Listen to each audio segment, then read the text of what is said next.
ఏది అయినా ట్రై చెయ్యి ఆచి చికెన్ మసాలా. ఆచి చికెన్ మసాలా. రైట్. అయితే ప్రజెంట్ తల్లి మాటల్లో వింటున్నాం కదా, అసలు ఎంత ఆవేదన. అయితే ఇక్కడ చాలా ఆశ్చర్యం కలిగించేది ఏంటంటే, ఆ పక్కనే వాళ్ళ తల్లి తండ్రి అంటే పక్క రూమ్లో ఉంటారు, ఈ రూమ్లోని వైష్ణవి అలాగే హరి ఈ రూమ్లో ఉంటూ ఉంటారు. మరి అంతలాగా ఎటువంటి శబ్దం కూడా రాకుండా, ఎటువంటి అరుపులు కూడా వినిపించకుండా అంత రాత్రిపూట అలా ఎలా చంపగలిగాడు అన్నది అందరికీ కూడా ఒక క్వశ్చన్ మార్క్. అంటే ఏమైనా మత్తు మంది ఏమైనా ఇచ్చాడా, ఈ కోణంలో కూడా దర్యాప్తు చేస్తూ ఉన్నారు.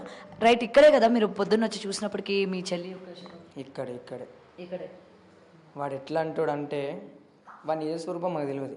మస్తు మంచుడు అనుకున్నాం, నిజంగా మస్తు మంచిగా అనుకున్నాం. మీరు సరే తల్లిదండ్రులు అంటే ఓకే, అన్నదమ్ములు మీరైనా సరే ఎలాంటి వాడు ఏంటి అని చెప్పి చిట్టి అందరితోటి కంటే మా వైఫ్ జాను ఆమెతోటి నాతోటి ఎక్కువ ఉంటుంది.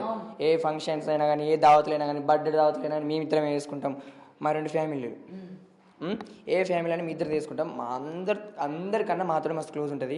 ఈయనను కూడా మేము మస్తు అబ్జర్వ్ చేసినాం. అరే ఇంత మంచి అమ్మాయికుడు మా చెల్లెకి దొరికిండు, మంచిగా చూసుకుంటాడు మా చెల్లిని, మంచిగా చూసుకుంటాడు. 2-3 సార్లు ఏమన్నా అన్న కూడా చిట్టి ఓకే చిట్టి ఓకే చిట్టి అని అంటుండే. ఎప్పుడు కూడా ఎప్పుడైనా కోపడుతున్నామో, మా చిట్టి మీద కోపడుతున్నామో, అమ్మ వీడు ఎట్లా ఉన్నాడు, కథ చేంజ్ ఉన్నది, వీడు ఎట్లా అంటాడో అనిపిస్తుండే. ఒక్కసారి కూడా గొడవాలి. అయినా వీళ్ళ మధ్యలో ఏమైనా గొడవలు జరుగుతున్నాయి కానీ మా చెల్లె మాకు చెప్పలే. అండ్ నేను ఇలా ఒక వీడియో చూసిన, సంధ్యారెడ్డి ఆమె మాట్లాడింది, చిన్నది పెద్దది అన్ని సోషల్ మీడియాలో పెట్టడం వల్లనే చంపేసిండు, అది వాస్తవం అనుకుంటా మాట్లాడింది. అది నాకు నచ్చలేదు. చెప్తున్నా, మా చెల్లెకి పెళ్ళైంది, పెళ్ళైనాక 2 నెలల దాకా తను వీడియోస్ తీయలేదు. ఇప్పుడు యూట్యూబ్ తీసేది అయితే ఇప్పుడు పెళ్ళైంది కూడా ఎవరు పెట్టుకోవాలి వీడియోస్? మా చెల్లె పెట్టుకోవాలి, అవునా కదా? మేము పెట్టుకున్నాం. నేను తీయన్నా నాకు సిగ్గన్న అంటే ఏం చేసినాడు? ఫస్ట్ ఏం చెప్పిండంటే, మాకు నెలకు 30,000 జీతం వస్తుంది, నా కొడుకు గవర్నమెంట్ జాబు, రాను ₹1,00,000 లక్ష దాకా వస్తుంది. అంటే మేమేమనుకున్నామంటే, యూట్యూబ్ కష్టపడుతున్నాం, మేము స్టోర్ రాస్తేనే మాకు బయటకు వెళ్తుంది. ఎందుకైనా ఆలోచిస్తాం చెల్లె, ఆలోచించడం కన్నా బాగా నీకు వేసుకున్నాం అనుకో 30,000 అంట, దగ్గర లక్షలు అంట, మెడల బంగారాలు అవన్నీ వేసుకొని బతుకుతావు, మంచిగా ఉంటావు. మా దానికి గింజలంటే నీ జీవితం మంచిగా ఉంటే చెల్లి అంటే చేసుకోన్నా అన్న, మీరు తెల్ల భార్యలను చేసుకుంటారు, నేను కర్రని చేసుకోన్నా అంటే కలర్ చూడకు, నువ్వు కలర్ ఏం లేదు, మంచి మనసు చూడు.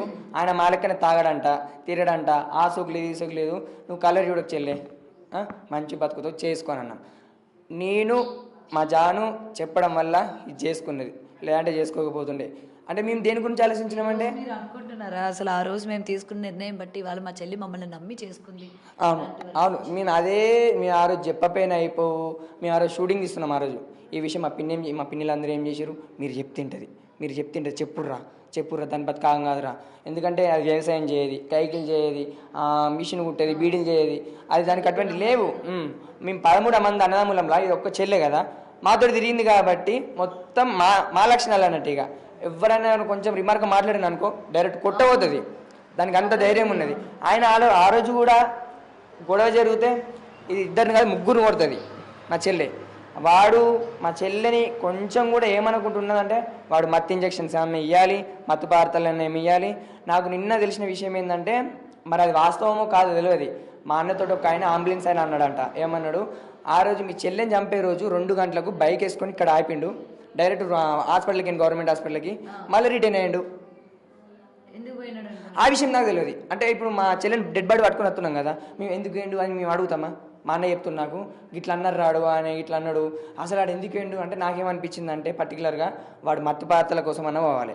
ఎందుకంటే వాడు డాక్టరు, వానికి ఏం చేయాలి, ఎట్లయితే కూల్ ఉంటుంది, ఎట్లయితే మతి స్థిమితం లేకుండా ఉంటుందని వాడికి తెలుసు. కాబట్టి నేను ఏమనుకుంటున్నాను అంటే, కానీ ఖచ్చితంగా ఇంజక్షన్స్ అని ఏమైనా వచ్చింది అటువంటి ఏమైనా మత్తు పదార్థం ఏమైనా ఆ రిపోర్ట్ మాకు ఏమి చెప్తలేదు. ఆ విషయాలు కూడా నేను అదే అడుగుతున్నా. ఈ పోస్ట్ మార్టం రిపోర్ట్ లో ఏమైనా చెప్తారు కదా, ఎక్కడ దేంతో చంపిండు, లేదంటే ఏమైనా ఖాతా కార్యక్రమం ఇచ్చా, మాకు తెలియలేదు. అది ఆ రిపోర్ట్స్ కూడా రాలేవు. మేము అదే డిస్కషన్ చేస్తున్నాం, మరి రిపోర్ట్స్ రావాలి కదా. రాత్రిపూట వచ్చినప్పుడు ఏమైనా కడుపుతో ఉంది కాబట్టి తినడానికి ఏమైనా తీసుకురావడం కానీ అట్లాంటిది ఏమైనా జరిగిందంటనా?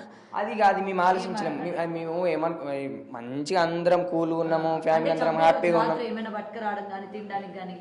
అది నాకు తెలియదు. ఇక్కడ మాది ఇల్లు అక్కడ కదా, వీళ్ళకి తెలియాలి. మేము ఆల్మోస్ట్ నేను పడుకున్నా, మా పాప 4 గంటల దాకా నిద్రపోలేదు. బుజ్జగించి 4 గంటలకు పడుకున్నా. నాకు ఫోన్ వచ్చినాక మా అన్న చెప్తుండు, ఇప్పుడు ఏం మాట్లాడతాడు. నేను 6:30కు, నేను 2 గంటలన్నరనే పడుకున్నా. నేను ఖచ్చితంగా 8 గంటలు నిద్రపోతా. 2 గంటలన్నర పడుకున్నా, తర్వాత చేస్తాను. మళ్ళీ ఫోన్ వచ్చింది. అరే ఏముందో మరి అని ఫోన్ లిఫ్ట్ చేసిన. అన్న గిట్ల తమ్మ వైషమ్మ చచ్చిపోయిందిరా అంటే షాక్ నేను. అంటే వీడి అంతలో నేను అనుకోలే. అంటే దాని కోపం వల్ల ఈ భార్య భర్తలకు ఏమైనా గొడవలు అయితే అదేమన్నా సూసైడ్ చేసుకుందా, ఉరి పెట్టుకుందా, అట్లా చచ్చిపోయిందా. నేను ఊరికి వచ్చిన తర్వాత మా వైఫ్ ఆడ ఆకలి ఉడుతుందంట, ఆడ అట్లనే వేయండంట. ఆ విషయం మాకు తెలియదు. లేదంటే ఆయన మేము ఖచ్చితంగా ఫాలో అవుతుంటే ఆయన్ని మా చేతులతో చంపేస్తుంటే మా చెల్లె. మీకు చనిపోయిందని తెలుసు అదే వెళ్ళిపోయాడు అని చెప్పారు కదా, అంటే చనిపోతే ఆడు ఎట్లా పారిపోతాడు? ఒకవేళ మీ అంచనా ప్రకారం సూసైడ్ చేసుకుందేమో అని అనుకున్నారు, ఎలా పారిపోతాడు అని చెప్పి అనుమానం రాలే మీకు? రాలే. మేమేమనుకున్నామంటే ఆయన ఇప్పుడు మా దేవుడు మా కళ్ళు కప్పేసినట్టు ఏమైంది, మేమందరం మా చెల్లె గురించి ఉరికినాం హాస్పిటల్కి. ఆయన ఫాలో అయితే ఆయన ఫాలో అయ్యి ఆయన్నే చంపేసి మా చెల్లె బొంద కింద కాళ్ళ కింద పెడుతుంటే మేము మొత్తం మా కళ్ళు తప్పినట్టు మేమందరం మా 13 మంది అన్నది మళ్ళీ అటురికినాం. అటురికినాం. మళ్ళీ ఆడు బైక్ స్పీడ్ మీద 60 కంటే కోవడు. అటు పోయినా ఫాలో అయినా మాకు దొరికిపోతున్నాడు అని. నేను సంధ్య రెడ్డి గురించి మాట్లాడడం మర్చిపోయినా. ఆమె ఏమన్నదంటే ప్రతి ఒక్కటి తిన్నది, కూర్చున్నది, లేచింది సోషల్ మీడియాలో పెట్టడం వల్లనే చంపేసిండంట, అది వాస్తవం అన్నది. మా చెల్లె 2 నెలల దాకా వీడియోస్ తీయనన్నది. తీయనంటే ఏం చేసిండు, సాగర్ నాకు వచ్చేది 12,000 జీతం, అది కూడా 3 నెలలకు ఒకసారి వస్తుంది. ఇప్పుడు మేము ఎట్లా బతకమంటావు, ఆ 3 నెలల దాకా ఎట్లా బతకమంటావు, మీ చెల్లెని వీడియోస్ తీయమంటే చెల్లె తీసుకోయే 30,000 అని చెప్పినావు మరి. అదే అని అన్నాం. అదే బాగా మరి 30,000 ఎట్లా అంటే నేను గవర్నమెంట్ హాస్పిటల్తో సహా ప్రైవేట్ హాస్పిటల్ కూడా ఎత్తున్నా, అవి కలిసి 25,000 30,000 అన్నట్టు. ఇప్పుడు అవన్నీ విషయాలు చేసినాక ఏమంటుంది, ఇక పెళ్ళేవాడే తన మెడలో ముడి పడ్డాక నీకు 30,000 అని చెప్పినావుగా, నువ్వు మాకు వద్దు వెళ్ళిపోమని అంటామా. ఇక అయింది అయిపోయింది. అక్కడ గవర్నమెంట్లో చూసుకుంటుండే, ప్రైవేట్లో చేసుకుంటుండు. ఈ నెలకు 30,000 అంటుండే, నెలకు 30,000 చంపేస్తుండగా అని మేము అట్లా అనుకున్నాం. కానీ వాడు ఇంత మోసం చేస్తాడని మీకు కళ్ళలో కూడా ఎక్స్పెక్ట్ చేయలే. వాడు ఏం చేసిండంటే వీడియోస్ తీయమని ఇచ్చేలేను, వీడియోస్ తీయమని చెల్లె వీడియోస్ వీడియోస్ తీసుకుంటే బావ దగ్గర నుంచి వచ్చిన 12,000 నీ దగ్గర నుంచి ఒక 15,000 వచ్చినా కూడా మీకు సేఫ్ అవుతుంది. ఏమైనా ఇల్లు కట్టుకోవడానికి కూడా సేఫ్ అవుతుంది. అంటే నాకు మాట్లాడరాదన్న, నాకు సిగ్గు అనిపిస్తుంది అన్న, నేను మాట్లాడన్నా అన్నది. అన్నాక అనేది మా జాను నేను రెస్పెక్ట్ అదేంటి రిక్వెస్ట్ చేయడం వల్ల ఏం చేసింది, సరే తీస్తాను. ఏం చేసింది 3 వీడియోలు నేనే ఫస్ట్ తీసిన. గిట్లా మాట్లాడాలి చెల్లె, గిట్లా మాట్లాడాలి, ఈ విధంగా మాట్లాడాలని ప్రతి ఒక్కటి నేను చేసిన. ఇడేం చేసి చెప్పన్నా, ఏమన్నా అన్న కూడా ప్రతి ఒక్కరు పెట్టు చెల్లె, ప్రతి ఒక్కటి పెట్టు, వైషమ్మ బంగారు తల్లి, ప్రతి ఒక్కరు పెడదాం అనండి. గొడవ పడినా ఏం పడినా అన్ని పెట్టే ప్రతి ఒక్క వీడియో పెడదాం మనము. నువ్వు వాళ్ళు ఎట్లా ఎంపాయించుకుంటారు, వీళ్ళు ఎట్లా ఎంపాయించుకుంటారు, మనం కూడా ఎంపేయించుకోవద్దా, మనం కూడా ఇల్లు కట్టుకోవద్దా అని దాని మైండ్లో లేకపోయినా వీడియో చెప్పిండు. ప్రతి ఒక్క వీడియో తీద్దాం. ఇప్పుడు దానికి ఇంట్రెస్ట్ లేకపోయినా కూడా సాగర్ ఫోన్ చేసింది, సాగర్ ఇట్లా తీయనంటుంది, ఇట్లా ఏనంటుంది అంటే చెల్లి తీసుకోరే అని నేను చెప్పిన. కానీ ఒకటి సాగర్ గారు, మీరు కూడా ఒక ఇన్ఫ్లుయెన్సరే కదా, మీరు కూడా యూట్యూబ్ చేస్తూ ఉంటారు కదా, మన జీవితంలో జరిగే ప్రతిదీ కూడా ఇవాళ ఆ మేడం మాట్లాడిందన్నా లేకపోతే నేను మాట్లాడాను అన్నదా పక్కన పెడితే, మన ఫ్యామిలీలో జరిగేవి ఏ విషయాలైనా గొడవలు కావచ్చు, లేకపోతే పంచాయతీలు కావచ్చు, ఇవన్నీ ఈ సోషల్ మీడియాలో పెట్టడం వల్ల కరెక్ట్ అంటారా? భార్య భర్తల మధ్య 4 గోడల మధ్య జరగాల్సినవి మీరు పెట్టుడు కరెక్టే. ఎందుకంటే చెప్పన్నా ఆమెతో ఎవరితో మాట్లాడుతున్నా ఆమె తెలియదు, ఆమె పేరు తెలియదు, ఆమె నెంబర్ తెలియదు, చేసిన పనులు చేసిన. సరే ఇవన్నీ వీడియోలో పెడతాంది, అవన్నీ నిజమే, మీ బావకి ఇంకొకరు ఉన్నారన్నది నిజమే, అన్ని నిజమే. మరి ఆ వీడియోలు చూసి మీరు మీ బావని ఫాలో అవ్వడం కానీ, ఆయన ఫోన్లు చెక్ చేయడం కానీ, లేకపోతే ఆయనకు ఉందో లేదో తెలుసుకోవడం కానీ మీరు చేసినారా? చెక్ చేసినాం. అదేం చేసిన ఆయనకి చిన్న తెలివి లేదు, మాకే తెలివిందంటే వారికి మాకనే డబుల్ తెలివి. చెక్ చేసినాం, అన్ని చూసినాక ఒక్క నెంబర్లు కూడా లేవు, వాట్సాప్ కాల్స్ కూడా లేవు, ఏం లేవు. అరే గిట్లెందుకైంది అని ఆయన ఆల్రెడీ వీడియో చేసిన అక్కడ ఏడాడా మా అమ్మోళ్ళ ఇంటికాడ వచ్చే నేను నాకు అరే ఇక్కడ ఏమైందని చూసేసరికి నేను బేరిచ్చిన, ఇదే లాస్ట్ అండ్ ఫైనల్ వార్నింగ్, ఇంకోసారి ఇట్లా చేసినావు అనుకో నువ్వు బతకవు ఆమె బతకది అంటే ఆ టాపిక్ లాస్ట్ అయిపోయింది. హ్యాపీగా ఉన్నాము. మరి ఈ వీడియోస్ పెట్టిండు అది అన్నాడు కదా, ఆడి వీడియోస్ పెట్టింది అన్నది కాదు, ఆడొక దోషి, వాడు తప్పించుకోవడానికి 100 కారణాలు చెప్తాడు, అవునా కాదా? ఫస్ట్ ఏమని చెప్పిండు, మా అమ్మ వాళ్ళు మా అన్న వాళ్ళు నాకు ఒత్తిడి చేసిర్రు, ఆ ఒత్తిడి వల్ల నేను ఈమెను చంపేసిన అని చెప్పిండు. తర్వాత ఏం చెప్పిండు, నాకు వీడియోలు ప్రతి ఒక్కటి చిన్నది పెద్దది అన్నీ సోషల్ మీడియాలో పెట్టిండు, అందుకే నాకు మైండ్ పని చేయక నేను చంపేసిన అని చెప్పిండు. అది కారణం అది కాదు, వీడు కట్నం కోసం చంపిండు. వాడు బయటపడడానికి, వాడు నిర్దోషం తెలిపించుకోవడానికి వాడు ఏం చేస్తున్నాడంటే ఈ కారణం చెప్తుండు, సోషల్ మీడియాలో పెట్టిండు. సోషల్ మీడియాలో మరి అయిపోయింది కదా, 3 నెలల తర్వాత మేము పెట్టినాం. అది పెట్టినాక తర్వాత వాళ్ళు మంచిగా ఉన్నారు, చిట్టి ఆ వీడియోస్ డిలీట్ చేయమంటే చేయకపోతుండే అది ఆ విషయాలు ఏం చెప్పలేడు.